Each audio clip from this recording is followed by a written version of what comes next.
Hello, നമ്മളുടെ ഇന്നത്തെ recipe വളരെ ഈസി ആയിട്ട് ചെയ്തെടുക്കാൻ പറ്റുന്ന ഒരു ഈവനിങ് സ്നാക്കായിട്ടോ അല്ലെന്നുണ്ടെങ്കിൽ ഒരു ബ്രേക്ക്ഫാസ്റ്റ് റെസിപ്പിയൊക്കെ ആയിട്ടൊന്ന് യൂസ് ചെയ്യാൻ പറ്റിയ ഒരു അടിപൊളി സ്നാക്കാണ്. അപ്പോൾ അതിന് വേണ്ടിയിട്ട് ഒരു 4 മീഡിയം സൈസിലുള്ള ഉരുളക്കിഴങ്ങ് എടുത്തിട്ടുണ്ട്. അപ്പോൾ ഉരുളക്കിഴങ്ങ് ഒന്ന് തൊണ്ടൊക്കെ കളഞ്ഞിട്ട് ഇതുപോലെ ഒന്ന് ഗ്രേറ്റ് ചെയ്തെടുക്കാം കേട്ടോ. അപ്പോൾ ഗ്രേറ്റ് ചെയ്തെടുത്ത് കഴിഞ്ഞാൽ നമുക്ക് ഈ ഉരുളക്കിഴങ്ങിന് ആവശ്യത്തിലധികം സ്റ്റാർച്ച് കണ്ടൻറ്റ് ഉണ്ടാവും. അപ്പോൾ അതൊന്ന് കളഞ്ഞെടുക്കാൻ വേണ്ടിയിട്ട് ഞാൻ നല്ല തണുത്ത വെള്ളത്തിലാണ്, കുറച്ച് നേരം ഫ്രീസറിൽ വെച്ച വെള്ളമാണ്, അത്യാവശ്യം നല്ല തണുപ്പുണ്ട്. ആ വെള്ളത്തിൽ ഇതുപോലെ നന്നായിട്ട് കഴുകിയിട്ട് പിന്നെ നമ്മളിത് നോർമൽ വാട്ടർ ഉപയോഗിച്ച് നന്നായിട്ട് കഴുകി ഊറ്റിയെടുക്കുക. അത് കഴിഞ്ഞിട്ട് എക്സസ് ആയിട്ടുള്ള വെള്ളം പോകാൻ വേണ്ടിയിട്ട് ഞാൻ ഇതുപോലെ ഒരു ബൗളിൻ്റെ പുറത്തേക്ക് ഒരു തുണി ഇട്ട് കൊടുത്തിട്ടുണ്ട്. ഇനി അതിലേക്ക് നമ്മൾ നേരത്തെ ഊറ്റി വെച്ച ഉരുളക്കിഴങ്ങ് ഇതിലേക്ക് ചേർത്ത് കൊടുക്കുക. അത് കഴിഞ്ഞിട്ട് ഈ തുണി ഒന്ന് കൂട്ടി പിഴിഞ്ഞ് കളയുക. അങ്ങനെ ആകുമ്പോഴത്തേക്കും അതിൽ എക്സസ് ആയിട്ട് ഇനിയും വെള്ളം ഉണ്ടെന്നുണ്ടെങ്കിൽ നന്നായിട്ട് മാറിക്കിട്ടും. അപ്പോൾ ഞാനിപ്പോൾ പിഴിഞ്ഞ് കഴിഞ്ഞിട്ടുള്ള ഒരു ഉരുളക്കിഴങ്ങിൻ്റെ സ്ട്രക്ചറാണ് കേട്ടോ. അപ്പോൾ നന്നായിട്ട് നമ്മൾ തൊടുമ്പോൾ തന്നെ അറിയാൻ പറ്റും, ക്യാബേജൊക്കെ അരിഞ്ഞിട്ടേക്കുന്ന പോലെ തന്നെ ഒട്ടും ഒന്നൊന്നിൽ തൊടാതെ നല്ല ഇതായിട്ട് കിട്ടിയിട്ടുണ്ട്. അപ്പോൾ ഇതൊന്ന് മാറ്റി വെച്ചിട്ട് ഇതിലേക്ക് ഒരു അത്യാവശ്യം വലിയൊരു സവാള ഇതുപോലെ ചെറുതായിട്ട് അരിഞ്ഞത് ചേർത്ത് കൊടുക്കുകയാണ്. പിന്നെ അതുപോലെ തന്നെ കുറച്ചധികം മല്ലിയില ഉണ്ട് കേട്ടോ. വേണമെന്നുണ്ടെങ്കിൽ ആ കൂട്ടത്തിൽ കുറച്ച് കറിവേപ്പില കൂടെ ചേർത്ത് കൊടുക്കാം. പിന്നെ ഒരു ചെറിയൊരു പിടുത്തത്തിന് വേണ്ടിയിട്ട് നമ്മളൊരു 2.5 ടേബിൾ സ്പൂൺ അളവിൽ മൈദ ചേർത്ത് കൊടുക്കുന്നുണ്ട്. പിന്നെ എരിവിന് ആവശ്യമായിട്ട് ഞാനിവിടെ എരിവും കുറച്ച് കളറും കൂടെ കിട്ടിക്കോട്ടെ എന്ന് വിചാരിച്ച് 1 ടേബിൾ സ്പൂൺ അടുക്കയും കാശ്മീരി ചില്ലിയാണ് ചേർക്കുന്നത്. അപ്പോൾ അധികം എരിവില്ല അതിന്.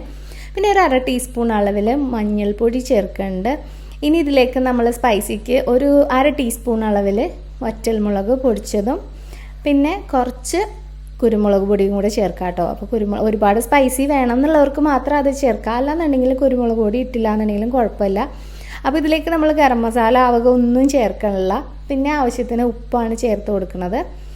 ഉപ്പും ഒരു മുട്ടയും ഞാൻ ചേർക്കുന്നുണ്ട്. അപ്പോൾ മുട്ട വേണ്ടാന്നുണ്ടെങ്കിൽ മുട്ട കഴിക്കാത്തവരാണെന്നുണ്ടെങ്കിൽ ഇതിലേക്ക് ചേർക്കണമെന്നില്ല. അപ്പോൾ ഇതിൽ നമ്മൾ എക്സ്ട്രാ വെള്ളമൊന്നും ചേർക്കാതെ കേട്ടോ നന്നായിട്ടൊന്ന് മിക്സ് ചെയ്തെടുക്കണം. ഇതിൽ ആ സവാളയുടെയും മുട്ടയുടെ ആ ഒരു നനവിൽ മാത്രമാണ് ഇതൊന്ന് റെഡി ആയിക്കൊണ്ടിരിക്കുന്നത്. അപ്പോൾ വേണമെന്നുണ്ടെങ്കിൽ മാത്രം കുറച്ച് വെള്ളം ഒരു ഏകദേശം 1 ടേബിൾ സ്പൂൺ അളവിലൊക്കെ വെള്ളം മതിയാവും. ഈ ഒരു കൺസിസ്റ്റൻസിയിലാണ് എടുക്കുന്നത്. പിന്നെ നമ്മൾ ഇതിലേക്ക് ഒരു 1/4 കപ്പ് അളവിൽ ചീസ് ചേർത്ത് കൊടുക്കുന്നുണ്ട്. അപ്പോൾ ചീസും കൂടെ ചേർക്കുമ്പോൾ അത്യാവശ്യം നല്ല ഒരു കൺസിസ്റ്റൻസിയിൽ തന്നെ കിട്ടും. നമ്മൾക്ക് ഇതൊരു പാനിലേക്ക് കോരി ഇട്ട് കഴിഞ്ഞാൽ ഷേപ്പ് ചെയ്യാൻ പറ്റണം.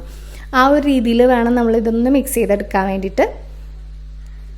അപ്പോൾ ഇത് നമ്മൾ വളരെ കുറച്ച് മാത്രം എണ്ണയിലാണ് ഒന്ന് റെഡിയാക്കി എടുക്കുന്നത്. അല്ലാന്നുണ്ടെങ്കിൽ വെറുതെ പാൻ വെച്ചിട്ട് ടോസ്റ്റ് ചെയ്തെടുത്താലും മതിയാവും. കുറച്ച് എണ്ണ ഒന്ന് തൂത്ത് കൊടുത്തിട്ട് ടോസ്റ്റ് ചെയ്തെടുക്കണ പോലെ എടുത്താലും മതിയാവും. അപ്പോൾ ഒരു മീഡിയം ഫ്ലെയിമിലിട്ടിട്ട് ഒന്ന് കുക്ക് ചെയ്തെടുക്കുക.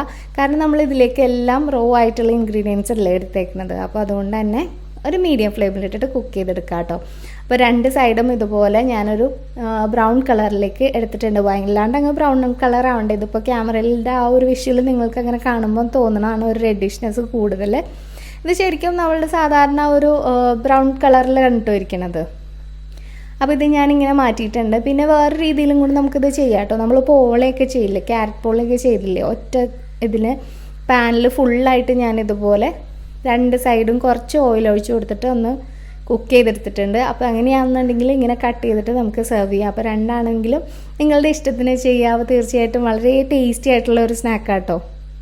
ഒരു പ്രാവശ്യം നിങ്ങൾ ഉണ്ടാക്കി നോക്കി എന്താണെങ്കിലും വീണ്ടും ഉണ്ടാക്കും. അപ്പോൾ തീർച്ചയായിട്ടും ഇതൊന്ന് ട്രൈ ചെയ്ത് നോക്കിയിട്ട് ഫീഡ്ബാക്ക് അറിയിക്കുക. അതുപോലെ തന്നെ ആദ്യമായിട്ട് കാണുന്നവരാണെന്നുണ്ടെങ്കിൽ നമ്മുടെ പേജ് ഒന്ന് ലൈക്ക് ചെയ്തിട്ട് ഫോളോ ചെയ്തേക്കാം. ഇഷ്ടമായി കഴിഞ്ഞ് കഴിഞ്ഞാൽ നിങ്ങളുടെ ഫ്രണ്ട്സിനും ഫാമിലി മെമ്പേഴ്സിനും ഒക്കെ ഒന്ന് ഷെയർ ചെയ്ത് കൊടുത്തേക്കാം. വീണ്ടും നല്ല അടിപൊളി റെസിപ്പീസുമായിട്ട് ഇനിയും കാണുന്നവരെ stay safe, take care, by.